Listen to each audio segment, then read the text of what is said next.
Hello everyone, welcome back to another video. And आज के इस वीडियो में हम एक और क्वेश्चन सॉल्व करेंगे कॉम्प्लेक्स एनालिसिस का सीएसआर नेट जुलाई 2025। अब देखिए यहाँ पर हमारे पास क्या है, गिवन है चार स्टेटमेंट्स में बताना है ट्रू स्टेटमेंट कौन सा है। एमसीक्यू है, एक ही सही होगा। और देखिए यहाँ पर जो है किस तरीके से क्वेश्चन पूछा है। एफ एन जीरो गिवन है। एफ एन का मतलब क्या है, nth ऑर्डर का डेरिवेटिव है।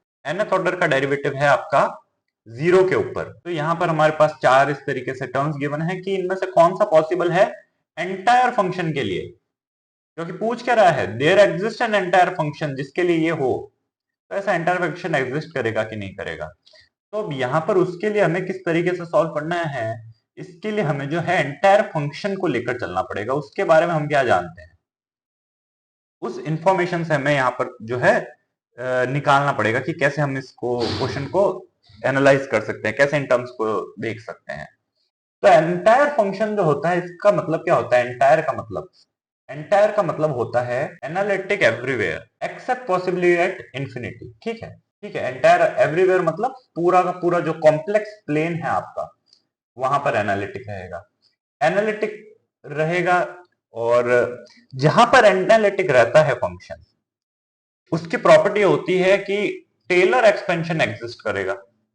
ठीक है, टेलर एक्सपेंशन हमारा जो है कुछ इस तरीके का होता है, F X is equals to summation N equals to zero से इंफिनिटी। एक इनफाइनाइट सम ऑफ सीरीज के फॉर्म में हम रिप्रेजेंट कर सकते हैं A N X minus A to the power N, जहां पर ए कोई पॉइंट है जिसके अराउंड आपने टेलर एक्सपेंशन इसका जो है डिफाइन किया है। ठीक है, अब देखिए यहां पर an क्या होता है। एंटायर से हम एनालिटिक पे पहुंचे, एनालिटिक एवरीवेयर रहेगा। एनालिटिक से टेलर एक्सपेंशन पहुंचे, एनालिटिक है तब टेलर एक्सपेंशन एग्जिस्ट करेगा।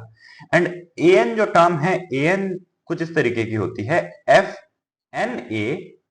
ठीक है, एन डेरिवेटिव आ गया हमारे पास अपॉन एन फैक्टोरियल।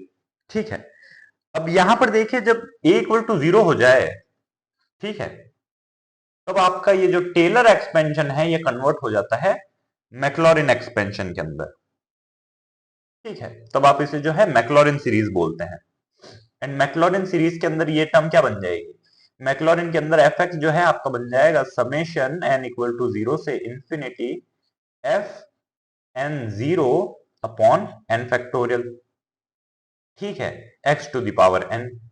या फिर अगर हम यहाँ पर z की बात कर रहे हैं, क्योंकि हमारा कॉम्प्लेक्स फंक्शन है, कॉम्प्लेक्स फंक्शन की अगर हम बात करें तो x की जगह हम बेटर रहेगा z यूज करें, तो z माइनस a। यहाँ पर देखिए मैक्लॉरिन में हमें ये टर्म मिल चुकी है fn वाली।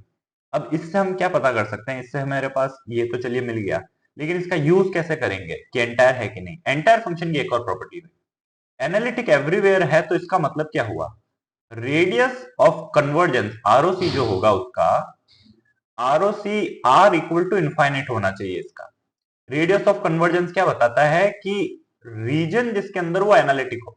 ठीक है, कि मान लीजिए, एंड रेडियस ऑफ कन्वर्जेंस किसका होता है, रेडियस ऑफ कन्वर्जेंस जो है आपका इस सीरीज का होता है, टेलर एक्सपेंशन की सीरीज का।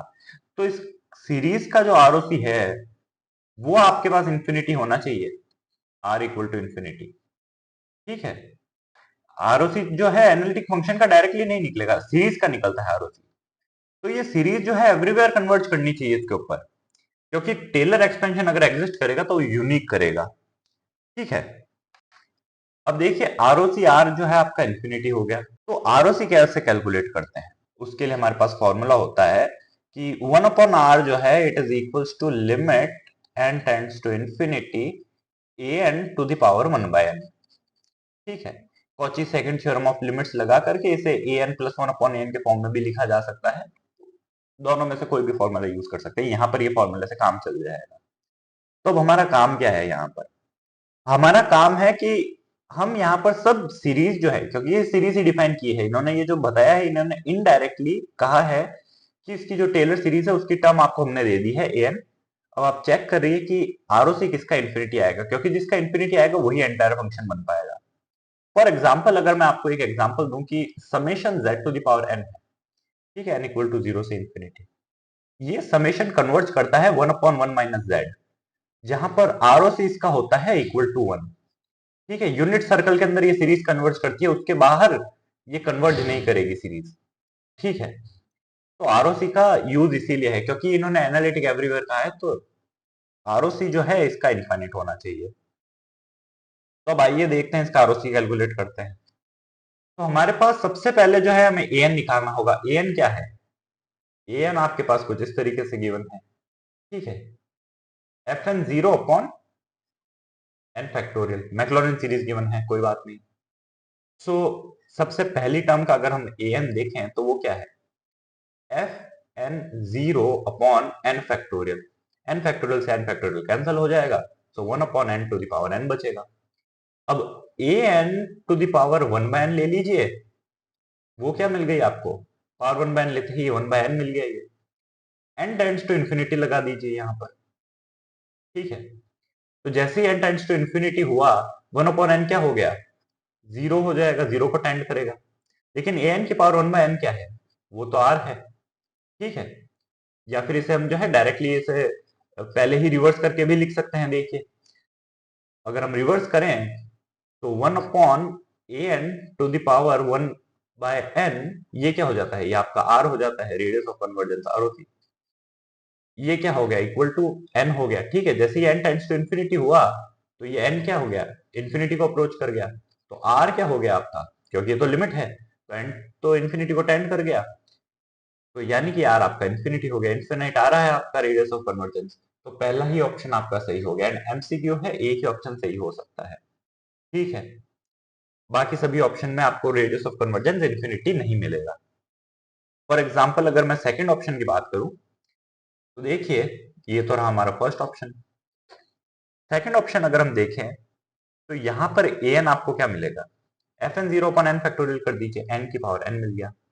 तो यानी कि ए एन की पावर वन बाय एन क्या मिला? एन मिला। तो एन टेंड्स टू इन्फिनिटी के ऊपर ए एन की पावर वन बाय एन हमें क्या मिल गई? इन्फिनिटी मिल गई, ठीक है। तो ये तो क्या है? वन बाय आर है। तो आर क्या मिल गया? जीरो मिल गया। रेडियस ऑफ कन्वर्जेंस जीरो, ये सीरीज कभी कन्वर्ज ही नहीं करेगी, ठीक है। फिर थर्ड ऑप्शन में एन माइनस वन फैक्टोरियल पूछा है, तो यहां पर भी देखिए रेडियस ऑफ कन्वर्जेंस जो है आपको इनफाइनाइट नहीं मिलेगा। एन यहां पर क्या हो गया आपका? N minus one factorial upon N factorial, ठीक है। अब यहां पर इसे सिंप्लीफाई कैसे कर सकते हैं? एन माइनस वन फैक्टोरियल है upon N, N minus one factorial, N minus one factorial वाली टर्म कैंसिल हो गई, एन बचा वन बाय एन। तो ए एन की पावर वन बाय एन लगा दीजिए, तो यहाँ पर एन की पावर वन बाय एन आ जाएगी, ठीक है। या फिर वन बाय एन की power one by N, one by N की पावर वन बाय एन। और जैसे ही आप एन टेंड्स टू इन्फिनिटी करेंगे, एन टेंड्स टू इन्फिनिटी पे क्या हो गया? ये वन बाय एन जीरो को अप्रोच कर गया, वन बाय एन भी जीरो को अप्रोच कर गया, तो zero to the power zero के फॉर्म बन गई, इनडिटर्मिनेट फॉर्म है, ठीक है। तो एल हॉस्पिटल रूल जो है उसके अप्लाई कर सकते हैं, इसका लॉग लिया जा सकता है। एन की पावर वन बाय एन क्या है? वन बाय आर है, तो लॉग वन बाय आर के फॉर्म में से लिख सकता हूं मैं। इट इज इक्वल्स टू, अब एन टेंड्स टू इन्फिनिटी में कर रहा हूं, जैसे ही मैं लॉग लूंगा पावर जो है मल्टीप्लाई में आ जाएगी, one by n log one by n, log one by n upon N के फॉर्म में है ये। लॉग वन बाय एन जो है तो इसे log one minus log n के फॉर्म में लिखा जा सकता है। लॉग वन तो जीरो हो जाएगा, सो माइनस लॉग एन की टर्म बन जाएगी। तो इसे जो है हम फॉर एग्जांपल लिख सकते हैं minus log n upon n. यहाँ पर जो है एल हॉस्पिटल रूल हम लगाए, लॉग एन का डिफरेंशियल क्या हो गया? वन बाय एन, और एन का डिफरेंशियल वन हो गया, ठीक है। एन टेंड्स टू इन्फिनिटी हम कर रहे थे, एन जैसे इन्फिनिटी हो जाएगा ये टर्म पूरी जो है जीरो को टेंड कर जाएगी। तो हमें लॉग वन बाय आर क्या मिल गया? लॉग वन बाय आर ही था हमारे पास, ये हमें जो है जीरो मिल गया, ठीक है। तो वन बाय आर क्या मिल गया? ई की power zero. One by r यानी कि आपको क्या मिल गया? वन मिल गया, तो रेडियस ऑफ कन्वर्जेंस वन मिल गया। तो वन यूनिट के सर्कल में तो ये सीरीज कन्वर्ट कर जाएगी, तो वन यूनिट के अंदर तो एनालिटिक रहेगा बट एवरीवेयर नहीं रहेगा। सिमिलरली फोर्थ है, तो फोर्थ में f N zero n factorial से डिवाइड करेंगे, एन बचेगा। तो फोर्थ ऑप्शन अगर हम देखें तो ए एन आपको क्या मिल गया? एन मिल गया, ठीक है। एन फैक्टोरियल डिवाइड कर दिया हमने, तो ए एन की पावर वन बाय एन आपको क्या मिली? एन की पावर वन बाय एन। अब इसकी भी जब हम लिमिट निकालेंगे तो अगेन जिस तरीके से हमने लॉग लेकर एल हॉस्पिटल रूल लगाया उसी तरीके से इसकी भी निकाल सकते हैं, स्टैंडर्ड लिमिट है वैसे तो ये। तो अगेन यहाँ पर भी क्या होगा? वन बाय एन बाहर आएगा, लॉग एन हो जाएगा, लॉग एन अपॉन एन हो जाएगा, एंड अगेन ये इसी तरीके से जो है रिड्यूस होकर के लिमिट आपको वन मिल जाएगी।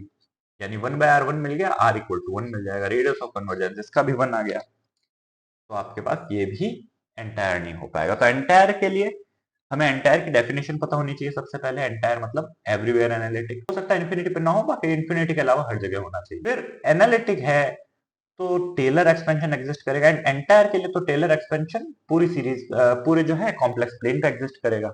यानी रेडियस ऑफ कन्वर्जेंस इसका क्या हो जाना चाहिए, इन्फिनिटी हो जाना चाहिए।